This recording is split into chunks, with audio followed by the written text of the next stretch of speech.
9,777 मतदार करणार मतदान।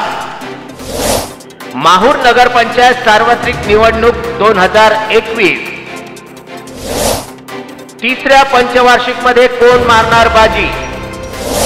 राष्ट्रवादी काँग्रेस, भारतीय राष्ट्रीय काँग्रेस, भारतीय जनता पार्टी की शिवसेना? किंवा होणार तिसऱ्या आघाडीची स्थापना?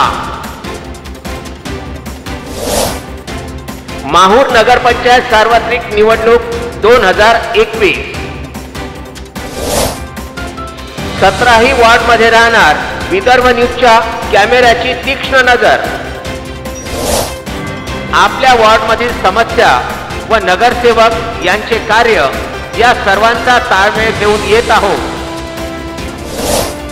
माहूर नगरपंचायत निवडणूक रणसंग्राम 2021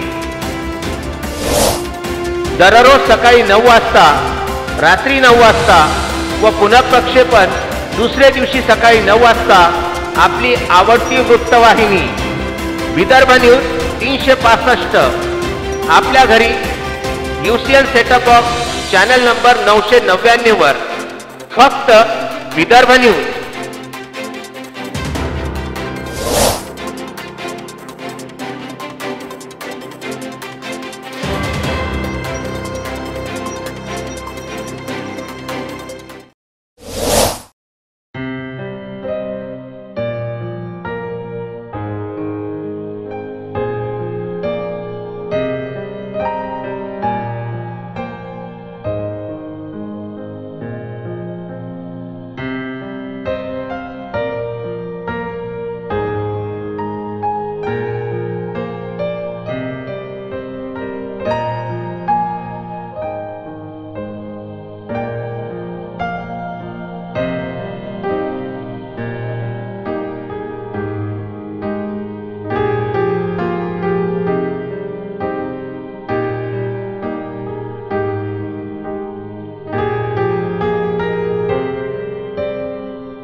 माहूर नगरपंचायतची तिसरी सार्वत्रिक निवडणूक येत्या 21 डिसेंबरला होऊ घातलेली आहे। या अनुषंगाने विदर्भ न्यूजची चमू येऊन पोचलेली आहे वॉर्ड क्रमांक 1 मध्ये। वॉर्ड क्रमांक 1 मध्ये आपण या ठिकाणी पाहत आहोत, माझ्या मागे घाणीचं अतिशय साम्राज्य पसरलेलं आहे आणि या ठिकाणी रस्ते बऱ्यापैकी जरी बनलेले दिसत असले तरी पिण्याच्या पाण्याचा मुख्य प्रश्न साचलेला कचरा आणि दुर्गंधी यामुळे येथील सर्व जी आम जनता है ही विदर्भ न्यूज़ला काय सांगते ते आता अपन बघणार आहोत।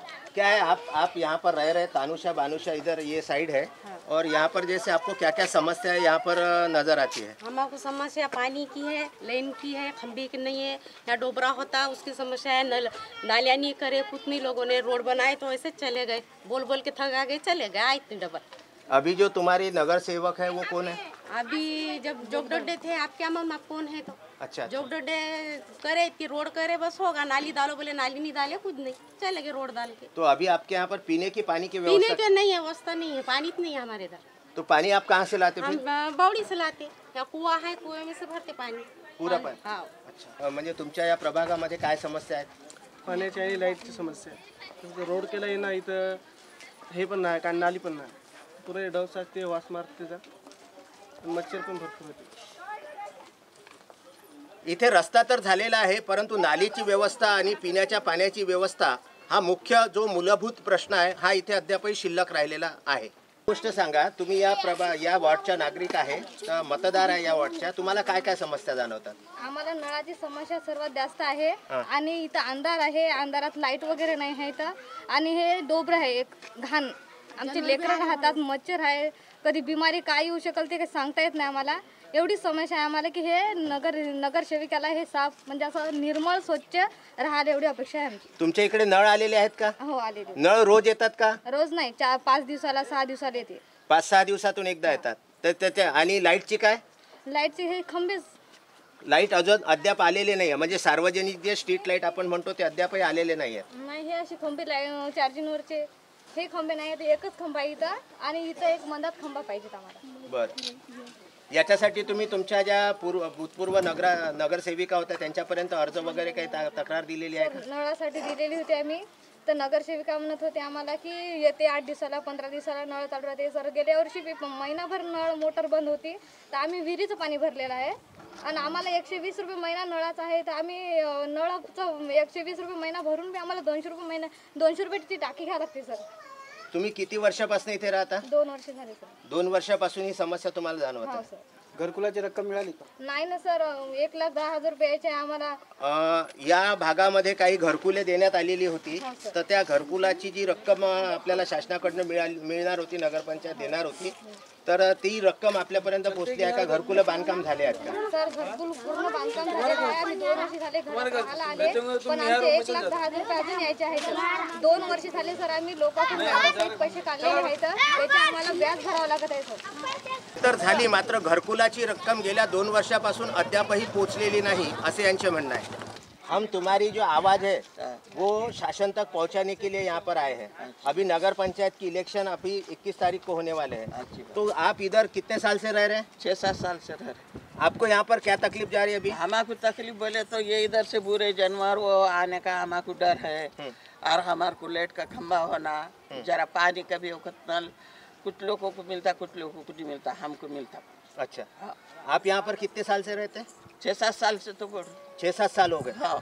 6-7 वर्षापासून ह्या इथे राहत आहे. मात्र हे जर आपण बघितलं तर हा जो भाग आहे हा पूर्ण जंगली भाग आहे. माझ्या मागे जर आपण बघितलं तर या जंगलाकडून येणाऱ्या श्वापदांची संख्या ही सुद्धा बऱ्याच प्रमाणामध्ये आहे. वन विभागाचे कर्मचारी या विभागाकडे लक्ष देत नाहीत आणि इथून येणाऱ्या जंगली जनावरांचा त्रास, हा जनावरांचा त्रास हा सुद्धा या राहत्या लोकांना होऊ शकतो. ही सुद्धा काळजी घेणे अत्यावश्यक झालेले आहे. या ठिकाणी एखादं कुंपण किंवा अशी काही पर्याय व्यवस्था केल्यास, शिवाय वन विभागाच्याकडून ज्या काही रेस्क्यू टीम्स असतात, ज्या काही टीम निघतात, त्यांनी सुद्धा इकडे चक्कर मारणं फार महत्त्वाचं वाटतंय.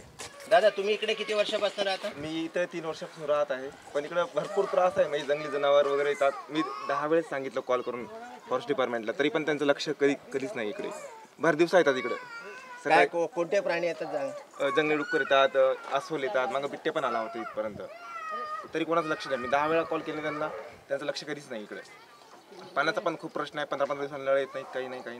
नगरसेवक चक्कर मारतात काय बघा? नगरसेवक चक्कर मारतात, पण त्यांना पण 10 वेळेस सांगितलं, त्यांचं कधीही लक्ष नाही. मी त्या दिवशी कॉल केला आमच्या नगरसेवकांना, नळाला पाणी येत नाही. तेव्हा आता इलेक्शन आहे त्यामुळे थोडं थांबा म्हटलं, 2-1 महिने नंतर तुम्हाला पाण्याची व्यवस्था करून देऊ. हा नेहमीच झालं त्यांचं. पण काही ना काही पर्याय व्यवस्था करायला पाहिजेत. आता तरी किती दिवस अडचणीत काढणार ना. हा जो भाग आहे हा वार्ड क्रमांक 1चा भाग म्हणून गणला जातो आणि गावाचा अगदी शेवटचा कोपरा म्हणून हा भाग आहे. याच्यामध्ये इकडे जे प्लॉटिंग झाले होते, जे प्लॉट्स पडले होते, तर त्यावेळेस आपण ज्यांच्याकडनं प्लॉट्स हे खरेदी केले होते किंवा जसं कसं असेल, तर त्यावेळेसची ज्यांच्याकडनं आपण प्लॉट खरेदी केले होते, ज्यांनी लेआउट टाकलं होतं, त्यांच्याकडून काही व्यवस्था करण्यात आली नव्हती का रस्त्याची वगैरे? त्यांच्याकडून काही व्यवस्था केली नाही. आता एक वर्ष झाला बहुतेक रस्ता झाला, तोपर्यंत रस्ता पूर्ण चिखल होता. इकडे गाडी पण जात नव्हती, गाडी फसत होती जाताना, कुठली व्यवस्था नव्हती. हा जो सद्यस्थितीतला रस्ता आहे हा होऊन किती दिवस झालेले आहे? 1 वर्ष झाला, 8 महिने किंवा गाडी तिकडे लावायला लागली आम्हाला. पूर्ण इकडं पायांना होतं, पूर्ण चिखल पायापर्यंत गुडघ्यापर्यंत येत.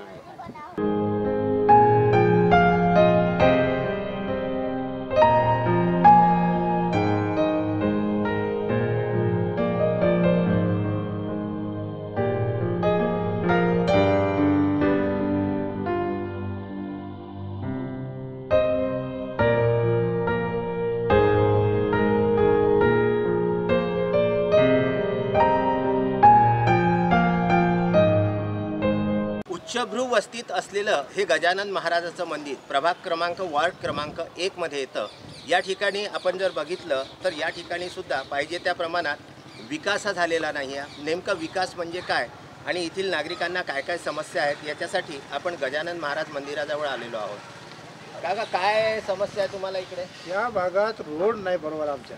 अच्छा. त्याच्यानंतर पाणी नाही आणि लाईनचे सुद्धा खंब्याला लाईट राहते, नाल्या नाही, नाली नाही. त्याच्यामुळं आजचा एवढा विकास महत्त्वाचा आहे, त्याला करून देण्यात यावं. तुम्हाला काय वाटते? प्रभाग क्रमांकमध्ये एक क्रमांकमध्ये राहत असतो. आपल्याला जास्तीत जास्त म्हणजे पाण्याची जास्तीत जास्त आवश्यकता आहे. दुसरी गोष्ट रोड अजिबातच आमच्याकडे हे जे रस्ते जे झालेले आहेत हे अर्धवट झालेले रस्ते दिसून राहिले. अर्धवट सर्व अर्धवट. नाल्या तर बिलकुलच नाही. आली नाहीच. साफसफाईला कोणी येते का?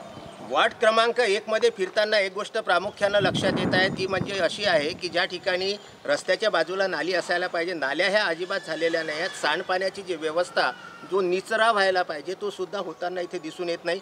अर्धवट तयार झालेले रस्ते आणि यामुळे हे मुख्य वस्तीत असलेलं गजानन महाराजाचं मंदिर हा जरी भाग आपल्याला आपण बघितलं की उच्चभ्रू वस्ती वाटत असला प्रत्येक ठिकाणी बंगले आणि मोठी मोठी घरे दिसत असली तरी सांडपाण्याची व्यवस्था आणि अर्धवट झालेले रस्ते यामुळे या वॉर्डचा पाहिजे त्या प्रमाणात विकास अद्यापही झालेला आपल्याला दिसून येत नाही. काका आणखी काही सांगायचं? आणखी सांगायचं मला मोजणी करून 7 वेळ नेला आतापर्यंत पण कोणी काही रोडला टाकला नाही. रोड आमच्या इथे मोजणी करून दर 2-3 महिन्याला येते कोणीतरी मोजून नेते कोणीतरी मोजून नेते पण रोड काही टाकला नाही. संपूर्ण नगरपंचायत माहूरकरिता रस्ते व इतर सोयी आणि सुविधा यासाठी सुमारे 16 कोटी रुपयाचा निधी आला होता. मात्र आपण या वॉर्डची जर व्यवस्था बघितली तर या ठिकाणी रस्ते आपल्याला अर्धवट झालेले दिसत आहे आणि सांडपाण्याची कुठल्याही प्रकारची व्यवस्था या ठिकाणी झालेली दिसत नाही. भैया आप यहाँ पर कब से रहते? 12-13 साल हो रहे. क्या लगता है आपको कि यहाँ पर क्या क्या समस्या है करके? रोड नहीं है, नाली नहीं है, नाली की प्रॉब्लम है, इधर सब बास आता. पानी की व्यवस्था? पानी की व्यवस्था है, नल आते 8-15 दिन. 8-15 दिन में एक बार नल आते. और क्या लगता है? और तो कुछ नहीं. नगर सेवक इधर आते ख्याल करते? नगर सेवक आते, कभी कभी आते, कभी कभी नहीं आते. ये गंदा पानी है, सब यहाँ पे बास आते रहता. इसकी कोई व्यवस्था करें? ये पानी जाने के लिए कोई अरेंजमेंट नहीं है? नहीं है, नाली की जरूरी है ना, नाली नहीं है.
पंचायतचा पहिला वार्ड आहे. या वार्डमध्ये होऊ घातलेल्या निवडणुकीसाठी शिवसेनेकडून निर्धारित जाधव, भाजपकडून सुमित राठोड, राष्ट्रवादी काँग्रेसकडून राजकुमारजी भोपे आणि काँग्रेसकडून प्राचार्य राजेंद्र केशवे हे संभावित उमेदवार आहेत. या वार्डमध्ये अनेक समस्या आहेत. त्या समस्याचं आपण आत्ताच पाहणी केलेली आहे आणि होऊ घातलेल्या निवडणुकीसाठी हा वार्ड कोणाला कौल देईल हे येत्या 21 डिसेंबर रोजी कळून येणार आहे. हा वार्ड नंबर 1 आहे. या वार्डमध्ये आपण किती दिवसापासून राहता? इथं 10-12 वर्ष झाले सर. काय अडचणींचा सामना करावा लागतो? अडचणी काही नाही, रोड वगैरे निर्दयी भाऊच्या काळात झालेला आहे. हां, बाकी नाल्या काय म्हणते? नाल्या छोटे छोटे आहे इकडं. हां, नाल्या तर बुजलेलं दिसते. बुजलेलं दिसते. आता नगरपालिकेने लक्ष द्यायला पाहिजे. पाणी सांडपाणी वाहून जाते काय बुजलेल्या नाल्यातून? ते बुजल्यावर कसं. हां, आणखी काय समस्या आहे? बाकी काय आता आहे, आमचे कार्यकर्ते इकडले चांगले आहेत. नाही ते जाऊ द्या कार्यक्रम. इकडे लागूनच जंगल आहे. त्या जंगलाचं काही जंगलाचे प्राणी वगैरे येतात का इकडं? प्राणी येतात सर. कोणते? अस्वल वगैरे दिसले तर आम्हालाही दिसले स्वतःला. हा रस्ता आहे. हा एक रोड राहिलेला आहे सर. हा एक रोड व्हायचा आहे. हा हे रोड व्हायचं आहे. या रोडच्या बाबतीत काही तुम्ही असं सांगितलं का नगरपंचायतला हे रोड नाही म्हणून? काय आता ते आमचे हे कार्यकर्ते निर्धारी भाऊ जाधव आहे त्याने त्याच्याकडे सोपवलेलं आहे सर. नागरिक म्हणून तुमचं काही कर्तव्य तुम्ही पार पाडलं की नाही? रस्ता नाही, आम्ही काही केलं नाही सर. विदर्भ न्यूजने वार्ड क्रमांक 1चा फेरफटका मारलेला आहे. अनेक लोकांच्या बाईट्स आणि मुलाखतीच्या माध्यमातून एक गोष्ट प्रामुख्याने निदर्शनास आलेली आहे, ती म्हणजे या प्रभागामध्ये, या वॉर्डमध्ये पाहिजे त्या प्रमाणात जो विकास व्हायला पाहिजे होता तो अद्यापही झालेला दिसत नाही आहे. अनेक ठिकाणी तुंबलेल्या नाल्या, बंद पडलेल्या नाल्या, बुजलेल्या नाल्या, अर्धवट राहिलेले रस्ते ही एक मुख्य समस्या येथे जाणवते. शिवाय या वॉर्डमध्ये संभावित उमेदवार म्हणून भारतीय जनता पार्टीचे सुमित राठोड, राष्ट्रवादी काँग्रेसचे राजकुमार भोपी, शिवसेनेचे निर्धारी जाधव तर भारतीय राष्ट्रीय काँग्रेसचे राजेंद्र केशवे हे संभावित उमेदवार आहे. येत्या 21 डिसेंबरला होऊ घातलेल्या सार्वत्रिक निवडणुकीमध्ये नेमकं चित्र काय असेल वार्ड क्रमांक 1चं हे आपण आता येणारा काळच आपल्याला सांगणार आहे.